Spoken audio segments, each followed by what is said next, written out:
माझ्या बायांची पहिली मीटिंग.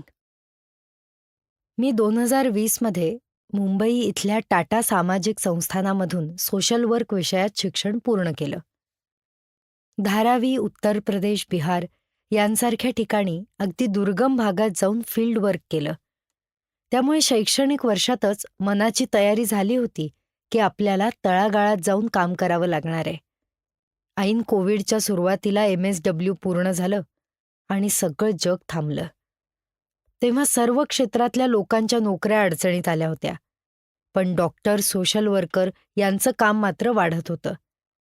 या पार्श्वभूमीवर 2020च्या नोव्हेंबरमध्ये कामाची एक छान संधी माझ्याकडे चालून आली. महाराष्ट्र आणि तेलंगणा यांच्या सीमेलगतच्या दुर्गम परिसरात एका सिमेंट कंपनीच्या माध्यमातून CSR अधिकारी म्हणून माझी निवड झाली.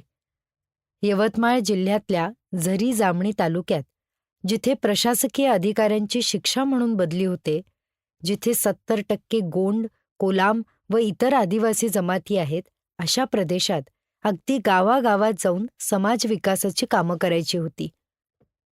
मात्र मुंबई सोडून थेट चहाची टपरीही नसणाऱ्या प्रदेशात जायचं म्हणजे आव्हानच होतं. झरी जामणी हा महाराष्ट्रातला सर्वात जास्त कुमारी माता असणारा प्रदेश आहे. शिवाय औद्योगिकीकरणामुळं स्थानिक आदिवासी जमातींना सुद्धा बऱ्याच सामाजिक आर्थिक संकटांना तोंड द्यावं लागतं. अशा परिस्थितीत अगदी गावात जाऊन शिक्षण, आरोग्य, कौशल्य विकास आणि उपजीविका ह्यावर काम करण्याची संधी मिळणं म्हणजे पर्वणीच होती. तेव्हा मी नैराश्याच्या अवस्थेतून जात होते, म्हणून आत्मसन्मान परत मिळवण्याच्या लढाईत मी इतक्या दूरची नोकरी धरली होती. मला नंतर कळलं की त्या कंपनीत मी एकटीच मुलगी आहे. तिथे एकटं कसं राहायचं या विचारानं मनात गुंता होऊ लागला. मग पुन्हा मन पक्क केलं. वाटलं या काळात कुणाला नोकऱ्या मिळत नाहीयेत, आपल्याला मिळालीये. आता बास, जास्त विचार करायला नको. म्हणून सरळ बॅगेत कपडे भरले, दुसऱ्या बॅगेत काही पुस्तकं आणि एक गादी उशी घेऊन सरळ वणी गाठलं. एका सेवानिवृत्त शिक्षकाच्या घरी वरच्या मजल्यावर रूम घेतली. नोकरीचा पहिला आठवडा म्हणजे ब्लॅक अँड व्हाईट काळातला पिक्चरच सुरू होता. सिमेंटच्या कंपनीत नोकरी घेऊन आयुष्यही सिमेंटसारखं वाटू लागलं होतं. जवळपास 120 ऑफिस कर्मचारी आणि 2,500-3 हजार मजुरांमध्ये मी एकटी मुलगी होते. सगळं कसं भकास वाटत होतं. सकाळी उठायचं, कामं करायची, ऑफिसला जाण्यासाठी तयार व्हायचं, चौकात उभं राहून ऑफिसच्या गाडीची वाट बघायची. गाडी आली की गपगुमान आपल्या सीटवर जाऊन बसायचं. कोणी बोलायला नाही, काही सांगायला नाही. ऑफिसमध्येही सगळे कुतूहलानं बघायचे. तरुण मुलीनं इतक्या दूर एकटीनं नोकरी करण्यापर्यंत काय परिस्थिती ओढवली असेल हिच्यावर, असं बऱ्याच लोकांना वाटत होतं कदाचित. सगळी फक्त बघायची. क्वचित कोणीतरी एखादा शब्द बोलायचं. कंपनीच्या गावी तर मोबाईलला नेटवर्क पण नसे. मी दिवसभर माझ्या डेस्कवर बसून असायची. आयुष्यात काय चाललंय? आपण काय करतोय? आपल्यासोबत असं का झालं असावं? आपणच अपयशी ठरलोय की एकंदरीतच हे बाईच्या आयुष्याला लागलंय? पितृसत्ता माझ्या जगण्यात कशी रुजलीय? अशा आयुष्याला काय अर्थ? सगळं जगणंच निरर्थक आहे. अशा अनेक प्रश्नांची उत्तरं मी स्वतःबद्दल शोधत बसायची. चित्र काढताना सुद्धा एका नग्न मुलीचे पंख फाटले असून ती रक्तबंबाळ होऊन गुडघ्यात तोंड घालून रडतीये असं काहीतरी रेखाटत बसायची. घरी जाऊन पुन्हा तेच, पोटात काहीतरी टाकून छताकडे बघत रात्र काढायची. एखादं दुःखद बॅकग्राऊंड म्युझिक सतत वाजतंय असं वाटत होतं. या दिनचर्येनं फार अलिप्त वाटायचं. एकंदरीतच माझ्या जीवनात नैराश्य आलं होतं. अशा दिशाहीन काळात एक आठवडा संपला. मी सस्टेनेबल डेव्हलपमेंट डिपार्टमेंटला रिपोर्ट करायची. डिपार्टमेंटचे प्रमुख नवीन काकडे सर फार अनुभवी व्यक्तिमत्व. त्यांनी सर्व कागदपत्र आणि लेखाजोखा सुपूर्द केला. पण त्यांना एका दिवसातच लक्षात आलं की मला फार अलिप्त वाटतंय, म्हणून त्यांनी मला बोलावून घेतलं. कदाचित मी काय काम करू शकते, माझ्यात किती क्षमता आहेत हे तपासण्यासाठी त्यांनी माझ्यासोबत टीसमधल्या शिक्षणाबद्दल गप्पा सुरू केल्या. मी जो टर्म पेपर लिहिला होता त्याबद्दल त्यांना माहिती सांगितली. त्यांनी मला 2दा विषय विचारला. विषय होता लैंगिक दृष्टिकोनातून सार्वजनिक जागांच्या प्रवेशक्षमतेवर निर्बंध. पुढे चर्चा सामाजिक व्यवस्था आणि आर्थिक संसाधनांचं असमान वाटप यावर येऊन ठेपली. आता त्यांना कदाचित माझी नस घावली होती म्हणून त्यांनी जाणीवपूर्वक मला स्त्रियांच्या सर्व उपक्रमांची जबाबदारी दिली. मागल्या काही वर्षात सुरू असलेल्या सर्व प्रकल्पांचे अहवाल वाचायला दिले. सगळं समजून घेऊन एका आठवड्यात तपशिलाचा कार्यक्रम तयार करायला सांगितला. प्रकल्पाबद्दल आणखी माहिती काढल्यावर कळलं की प्रकरण दिसतं तसं सोपं नाहीये. एकंदरीतच परिस्थिती जरा ढासळलेलीच होती. माझ्या आधी या पदावर काम करणाऱ्या लोकांनी राजीनामा दिला होता. त्यामुळे मागील 8-9 महिन्यांपासून ते पद रिकामं होतं. कोविडमध्ये अनेक प्रोजेक्ट बंद पडले होते. त्यामध्ये गावात चालणाऱ्या सर्व उपक्रमांचं पेमेंट अडकलं होतं. बचत गट, शिक्षण, आरोग्य सर्वच सुविधा बंद पडलेल्या होत्या. त्या काळात सर्वात जास्त दयनीय परिस्थिती झाली होती ती रोजंदारीवर काम करणाऱ्या मजुरांची आणि कामगारांची. गावात चालणाऱ्या प्रकल्पांमधून गावातील अनेक स्त्रियांना सुद्धा रोजगार मिळत असे. पण एकूणच कोविडमुळे गरिबांचे हाल झाले होते. त्यासोबतच गावातील लोकांचं आणि प्रशासनाचं गावात येणाऱ्या कंपनीसोबत वाकडं असतं. त्यांचे अनेक आर्थिक कारणांवरून मतभेद होत असतात. दर दिवशी कंपनीच्या फाटकासमोर उपोषण, मीटिंग सुरूच असतात. अशा काळात 7-8 महिने पगार अडकणं म्हणजे कर्मचाऱ्यांच्या रागाला काही थाराच राहिला नव्हता. काकडे सरांनी एक मोठं काम माझ्या हाती दिलं. त्यांनी आमच्या एका आरोग्यविषयक प्रोजेक्टची माहिती सांगितली. कंपनी लगतच्या गावांमध्ये तसंच 5 किलोमीटरपर्यंतच्या सभोवतालच्या परिसरात असलेल्या गावांमध्ये आरोग्य, शिक्षण, उपजीविका अशा अनेक विषयांवर काम चालत असे. त्यापैकी आरोग्य या विषयांअंतर्गत प्रकल्पात अंगणवाडी आणि प्राथमिक आरोग्य केंद्र यांना मदत म्हणून काही महिलांना आरोग्याविषयी प्रशिक्षण देण्यात आलं होतं. प्रत्येक गावातून 1 महिला किंवा जास्त लोकसंख्येचं गाव असल्यास 2 महिला अशा प्रकारे गावांमध्ये काम करण्यासाठी 15 होतकरू महिलांची निवड करण्यात आली होती. हा प्रकल्प मागील 2-3 वर्षांपासून सुरू होता. मात्र कोविडच्या काळात आलेल्या अडचणींमुळे कंपनीमधलं हे पद रिकामं झालं. पर्यायाने सर्व महिलांचे पगार बंद झाले होते. ढोबळमानाने या परिस्थितीचा सर्वात जास्त परिणाम स्त्रियांवर झाला म्हणून त्या फारच नाराज होत्या. कंपनीच्या अधिकाऱ्यांशी सतत संपर्क करत होत्या. कधीतरी गावातल्या सरपंच, वरिष्ठ नागरिक यांच्याकडे मदत मागत होत्या. या पदाकरता विशिष्ट अधिकाऱ्याची जागा रिक्त असल्यानं काही हालचालही होत नव्हती. त्यामुळे चिडलेल्या स्त्रियांनी उपोषणाला बसण्याची धमकी दिली होती. हे सगळं होत असताना माझीही नवीनच नियुक्ती झाली होती. मला स्त्रियांशी जाऊन बोलायचं होतं. मुद्दा समजून घेऊन त्यांचं कामही तपासायचं होतं आणि थकलेला पगारही काढायचा होता. परिस्थिती कठीणच होती, पण प्रकल्प पुन्हा सुरू करायचा होता. बैठकीसाठी मी एका शाळेतील मुख्याध्यापकांशी बोलून 1 वर्ग काही तासांसाठी मागून घेतला होता. मी 11 वाजता शाळेत पोहोचली. तेव्हा सर्व गावातून प्रकल्पाचं प्रतिनिधित्व करणाऱ्या स्त्रिया येऊन बसल्या होत्या. वर्गात वेगळंच तणावाचं, कोरडेपणाचं वातावरण होतं. मी आत शिरली तेव्हा सगळ्या जणी आपापसात कुजबूज करू लागल्या. त्यातल्या 2-3 पार रागात होत्या. आज तर 1 घाव 2 तुकडे करूनच यायचं असा संकल्प करूनच आल्या होत्या कदाचित. मी स्वतःच खुर्ची ओढून बसून घेतलं. कुणीच काही बोलत नव्हतं म्हणून मीच सुरुवात केली. नमस्कार सर्वांना, मी वनश्री. आपल्या इथे CSR एक्झिक्युटिव्ह पदावर रुजू झाली आहे. आजपासून आपण मिळून काम करणार आहोत. आता सगळे आपापला परिचय करून घेऊया का? सर्व एकमेकींकडे बघू लागल्या. नाईलाजाने का होईना एकेकीने सुरुवात केली. एक ताई सगळ्यात सिनियर होत्या. इतरांपेक्षा जास्त निडर. जरा रागातच पण आपल्याच जागी हात वर करून म्हणाल्या, मी नंदा परसोड्याची. त्यांच्याच शेजारी त्यांच्यापेक्षा वयानं अर्धी पण कणखर अशी महिला हात वर करून जरा उद्धटपणेच बोलली, मी आम्रपाली परसोड्याचीच हो. मग एक एक बाई आपल्याच जागेवर बसून स्वतःचं नाव आणि गावाचं नाव सांगत होती. मुकुटबनच्या मीना व विजया, पिंपरडवाडीची सुनीता, बहिलानपूरची मंदोदरी, येडशीची सुधा, रुईकोटची गीता, आडेगावच्या सपना आणि संध्या अशा सगळ्यांनी स्वतःचा परिचय दिला. त्यातल्या दोघी तिघी केवळ ही औपचारिकता संपण्याची वाट बघत होत्या.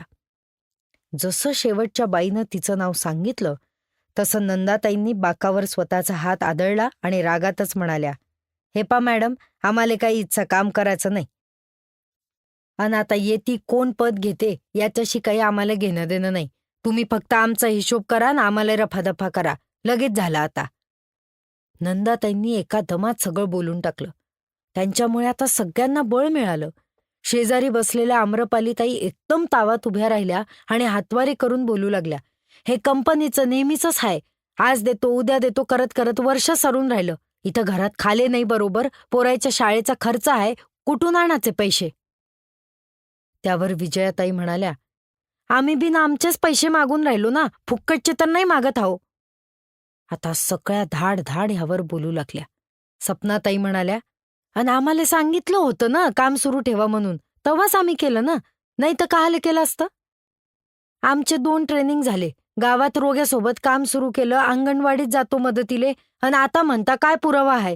गावात येऊन विचारून पहा." संध्या म्हणाली. सगळ्या स्त्रिया एकदम पेटल्या होत्या आणि त्यांचा राग योग्यही होता. गावातल्या स्त्रियांनी खूप प्रामाणिकपणे त्यांची कामं केली होती. त्यात इतके महिने पगार मिळाला नाही आणि आता तर त्यांच्या कामावरच प्रश्न उभे करण्यात आले होते. त्यामुळे त्यांचं चिडणं स्वाभाविक होतं. आज पहिल्यांदा त्यांना कोणीतरी कंपनीमधलं माणूस समोर सापडलं होतं, म्हणून त्या इतक्या महिन्यांची कसरच काढत होत्या. मी शांतपणे ऐकून घ्यायचं ठरवलं होतं. अगदी शेवटच्या बाईचाही राग शांत करायचा होता. अर्धा एक तास बोलून झाल्यावर बाया जरा शांत झाल्या. मी कंपनीच्या वतीनं त्यांची माफी मागितली. एकंदरीत परिस्थिती समजावून सांगितली. आता सगळं व्यवस्थित होईल आणि आपण नव्यानं काम सुरू करूया अशी शाश्वती दिली. मीटिंगच्या शेवटी बाया जरा शांत झाल्या. त्यांच्या मनात प्रचंड अविश्वास, प्रचंड असंतोष होता. अशा परिस्थितीत केवळ माझ्या एका आश्वासनानं काही होणार नव्हतं. त्यामुळे कॉलेजमध्ये कम्युनिटी ऑर्गनायझेशन, संघ बांधणी विषयात शिकवलेल्या घटकांचा इथे उपयोग करून नवीन योजना बनवाव्या लागणार होत्या. मी सर्व बायांना 1 आठवड्यानंतरची तारीख दिली.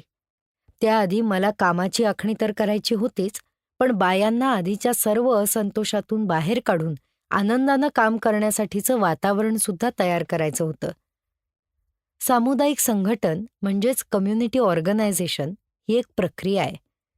एखाद्या गटाला विशिष्ट कामासाठी तयार करायचं असेल तर आधी त्यांच्यात गट म्हणून एकीची भूमिका तयार होणं गरजेचं असतं. त्यातल्या त्यात स्त्रियांना एकत्रित करून काम करायचं म्हणजे त्यांच्या सामाजिक आणि सांस्कृतिक स्थानाला तुम्ही दुर्लक्षित करू शकत नाही.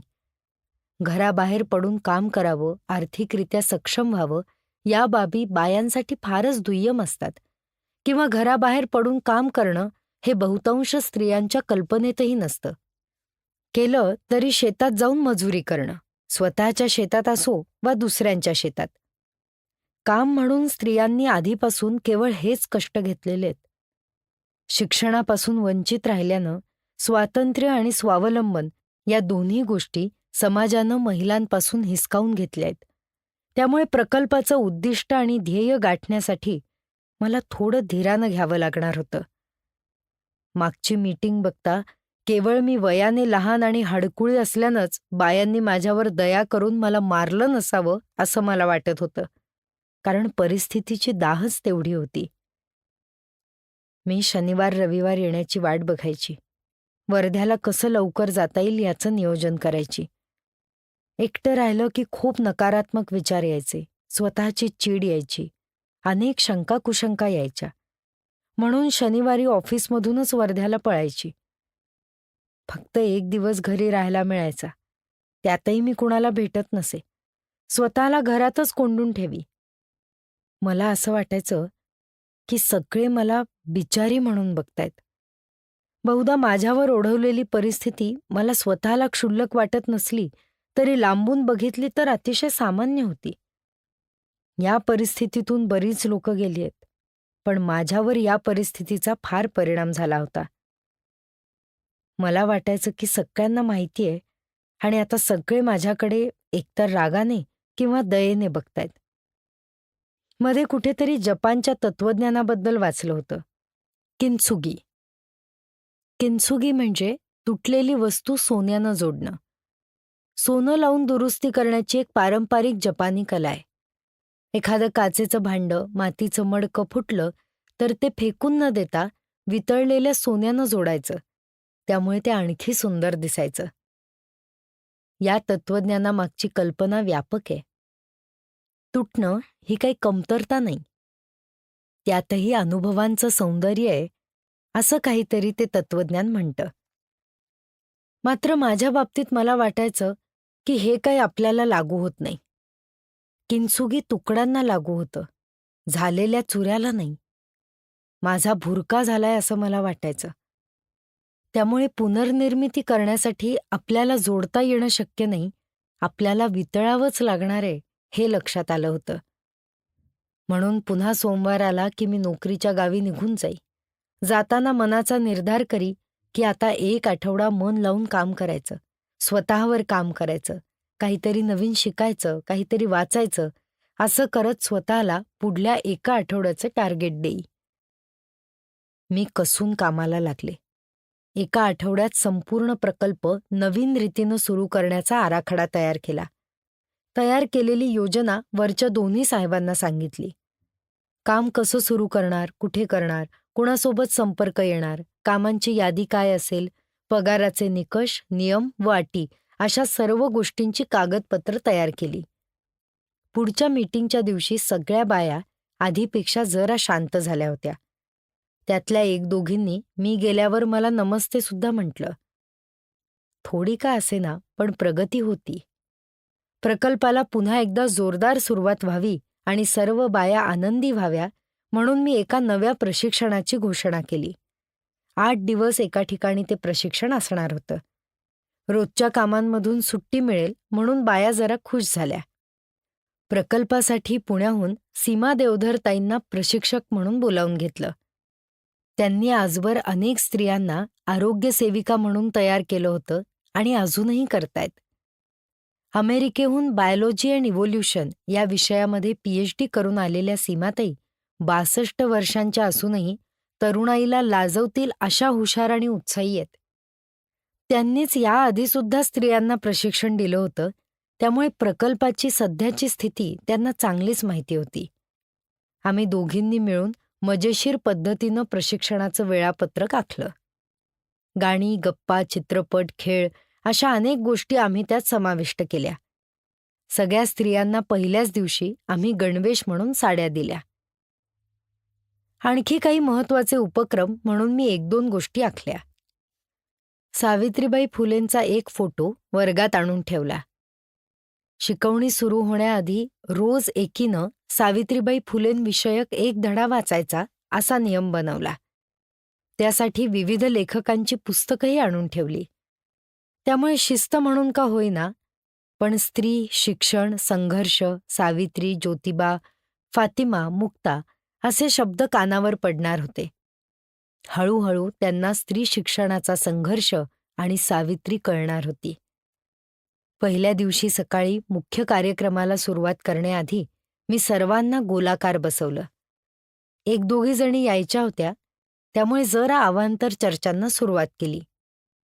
बाया तशा माझ्याशी अंतर ठेवूनच बोलायच्या, म्हणून मीच त्यांना म्हटलं, एक गाणं म्हणून दाखवू?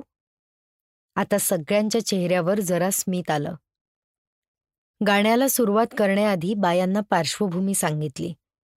शाहीर शंतनू कांबळेंनी जाती अंताच्या चळवळीसाठी अमूल्य योगदान दिलंय. त्यांच्या कविता, रचना लोकप्रिय झाल्या. एका चळवळीत काम करणाऱ्या मुलानं त्याच्या प्रेयसीला उद्देशून म्हटलेलं हे गाणं आमच्या कॉलेजमध्ये फार लोकप्रिय होतं. यात कष्टकरी स्त्रियांचं जगणं, त्यांचे कष्ट, आपल्या सर्व पिढ्यांचं, आया-बहिणींचं वास्तव आहे. आम्ही सर्व मित्रमैत्रिणी कॉलेजमध्ये कसं गाणं म्हणायचो त्याचे अनेक किस्से मी सांगितले आणि गाण्याला सुरुवात केली. तू यावं, तू यावं, बंधन तोडीत यावं. समतेच्या वाटेनं तू खणकावीत पैंजण यावं. पहिल्याच कडव्याच्या सुरुवातीला बाया लक्ष देऊन गाणं ऐकू लागल्या. दुसऱ्या कडव्याच्या वेळी टाळ्यांचा ठेका पडू लागला. आणि पुढे गाणं संपताना सगळ्याजणी सुंदर कोरस देऊ लागल्या.